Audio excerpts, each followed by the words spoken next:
चुनावी बिसात हो, पॉलिटिकल वॉर हो तो वोट के लिए बवाल कोई आम बात नहीं। मंच से ताबड़तोड़ मुनादी और सड़क पर संग्राम का सीन आम होता है। कुछ ऐसा ही आजकल पश्चिम बंगाल में आम हो चला है। यहाँ सियासी महाभारत में टीएमसी और बीजेपी में जमकर टकराव हो रहा है।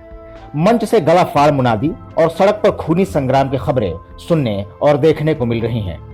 कई बार तो इसमें पार्टी के कार्यकर्ताओं की जान तक चली जाती है।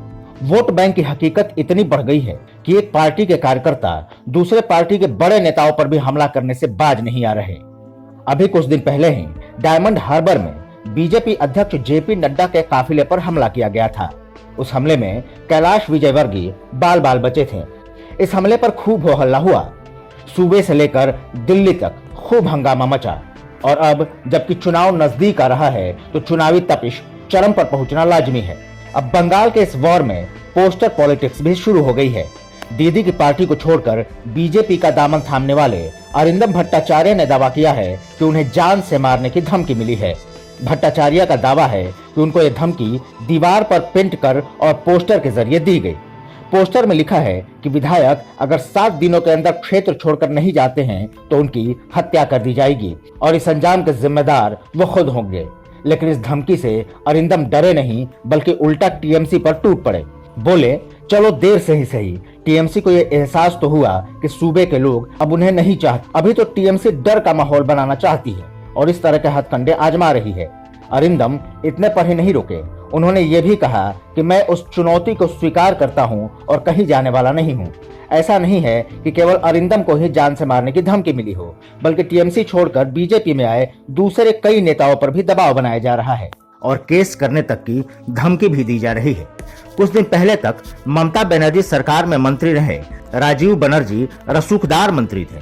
तब दीदी को जरा भी दिक्कत नहीं थी, लेकिन जब राजीव बनर्जी ने भगवा झंडा उठा लिया तो राजीव से दीदी की ममता ने रोष का रूप ले लिया और राजीव बनर्जी पर भ्रष्टाचार का आरोप जड़ दिया। ममता बनर्जी ने पर्यावरण विभाग संभालने वाले राजीव बनर्जी के खिलाफ जांच बिठा दी है। जाहिर है जब अपने पीठ दिखाने लगे, पराये होने लगे तो जांच का वार ही अंतिम हथियार होता है, जिसका इस्तेमाल ममता भी बखूबी कर रही हैं।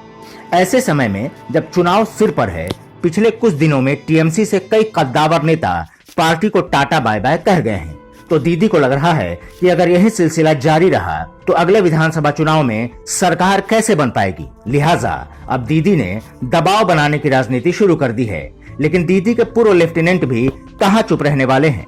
राजीव बनर्जी ने भी कह दिया है कि नियुक्ति मामले में जांच करवानी है तो करवा ले, लेकिन अगर मेरा मुंह खुल गया तो बरगद का पेड़ जमींदोज हो जाएगा।